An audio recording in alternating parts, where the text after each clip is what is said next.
the trial didn't begin until 2008, so there's a 3-year difference there. Were you incarcerated that whole time, or were you? Yeah, of course, of course.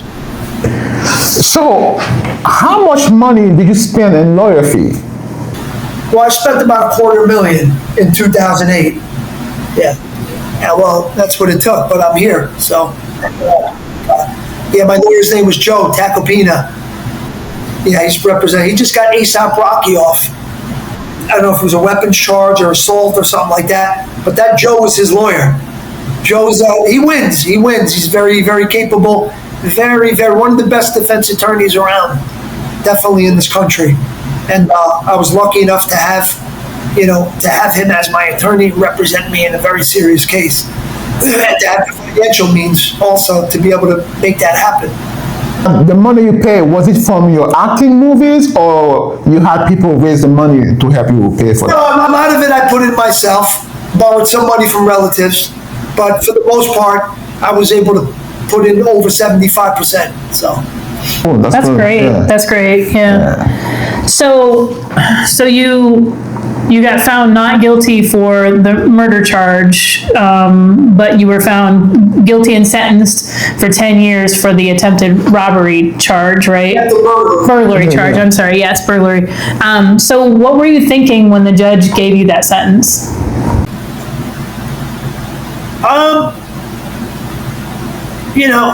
I think that it was a bit excessive because the sentencing guideline was 3.5 to 15. I was expecting 7 or 8, but I got 10. I think it was a little excessive. But then again, someone did lose their life. But then again, he wasn't allowed to consider the death in the sentencing because I had been acquitted of that, which I definitely think he did. On my first felony, there was case law where a guy got 8 years for the same exact thing on his second felony, and I got 10 on my first. So it was definitely excessive. It was definitely a little bit excessive. But you know what? But that's what was necessary for me to get straight and, sober. It had to be that amount of time, so it worked out well. Do you think that maybe because you were an actor and people knew your name, that played into the sentence as well? Probably. I think, well, yeah, but I think it's more that it was a cop.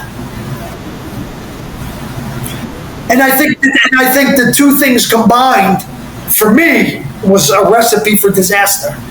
Yeah. So you spent 5 years in prison, and that happened at the prime of your career. Did you feel like you waste your prime years away? No, and during that time, no, I don't think I wasted time at all. I got an associate's degree in business that I paid I was getting all the stuff sent from an outside school. It was an accredited school. So I was going to college. I got sober. Are you kidding me? Those were the best years of my life. I accomplished some of the best things ever while I was away. There was no way in the world was I going to go away for 5 years and just sit around and come home and say, oh, what did you do? Nothing. I read a lot of books about the mafia or books about crime. No, I didn't read, you know what I mean? I actually studied and I did what I have to do. You know what I mean?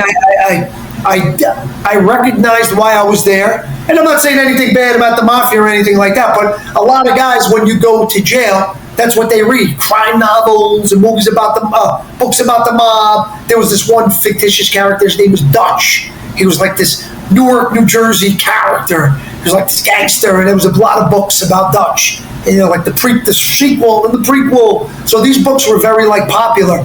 Or when Stephen King came out with that book, remember Dr. Sleep? It was the sequel to The Shining. I remember in 2000, that book was huge while I was behind bars. And those books are cool to read, but it's like, I'm not saying anything about reading books, but I just felt that those books wouldn't make me better as much as going to school would. I enrolled in a school called Ashworth College in Norcross, Georgia. I majored in business management, and I learned a lot. So I can actually say that I did a lot with that time. A lot. I worked out. I got back to, so. So were there any other celebrities while you were in prison that were in there with you? Yeah, there was Plaxico Burress and Ja Rule. Ja Rule was there. Hank Morris, he's kind of a celebrity. Hank Morris was the mastermind behind when the state comptroller, Alan Hevesy, stole $30 million from the state pension fund. Hank Morris was there for that.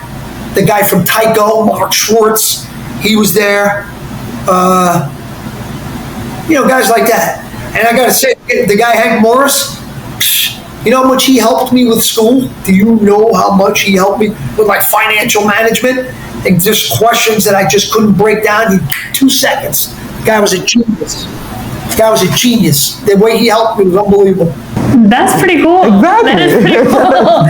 Yeah, I'm so happy that you used that time Wisely, to better yourself. yeah. I mean, that's so amazing, and I mean, that's really cool. I'm really glad. It kind of offsets what you're going through, because it's like you're taken out of the world and put here for making bad choices. And instead of sulking and all that, and, well, why me? You know what I mean? Instead of doing that, you got to recognize what it's for, and it's the Department of Corrections. That means that you need to make corrections in your life before you go back out there to live a better quality life and to not hurt anybody. You know what I mean? And not be a menace to society. And I really believe that, educating myself behind bars, I learned, ethics, accounting, financial management. I mean, so much economics, so much. That like just management in general. So much that I learned that I can apply and use today. That I'm so grateful to have been able to have that opportunity to do that. Yeah, I mean, some people don't ever get that opportunity at all. Outside, no, exactly. Yeah. So since you are a movie star, did they put you in PC or you in Gen Pop?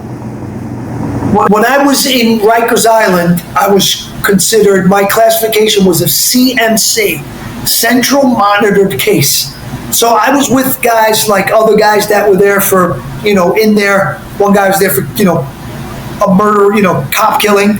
I don't want to mention any names. Got other guy who was there for 6 murders. So I was CMC Max in Rikers Island with guys like that. But then when I went upstate, then they put me in administrative segregation. And then that was kind of like a PC, because the administration is segregating you to protect you for whatever. So that's when I met Hank Morris. It was, Rikers Island classified me as one thing, and then when I went upstate, I was classified as something much, and so it's, also, when I was in Rikers Island, I still had a murder case pending. So once you beat that, your classification goes way down. Because instead of going to a max, now you're going to go to a medium, where you could actually see the outside world. When you're in a max, it's a one big wall. You don't see anything but the wall. So that affects you. Trust me, just being able to see through a barbed wire fence is like a privilege. Because sometimes guys are locked up for, say 5-6 years in a max.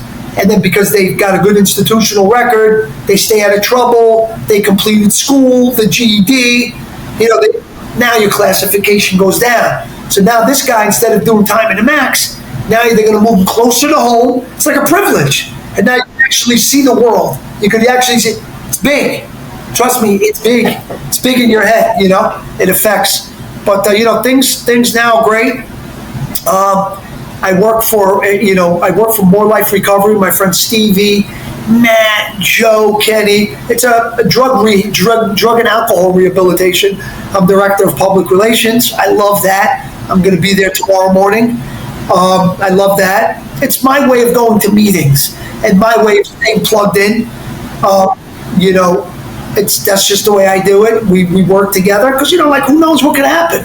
I may encounter a bad moment, and maybe I'll think about them and say, hey, if I do this, it may make them want to do it. So we help each other, and it's a beautiful thing. So things are good, thank God. You still seek out movie roles? Are you still doing acting? Yeah, I still got an agent, stuff like that. But there's a lot of times, like, a lot of the roles that I get are more like, the Italian American, the typecast, and I'd almost rather not work than work on stuff like that. It just keeps reaffirming and showing the world that this is basically all I could do. And I don't want to tarnish the great stuff that I did by selling out and just playing these roles for a few dollars. You know what I mean? It's like, I understand we have to, we have to, pay bills and stuff like that. But I love acting not because of the fame or because of anything. I actually love the rush. Just the way I used to do drugs. It's for a rush. And I get that rush when I'm acting, especially when it's a role that's challenging to me, where maybe I'm not a New Yorker and I have to pronounce every word in its entirety. So stuff like that's like challenging to me. So this is like what I really love. So yeah, I'm definitely seeking out. I have a great agent, Andrea Courtney, with established artists. And I'm writing more. I have something in the pipeline that's, we're in the process of getting it, process of putting it together right now.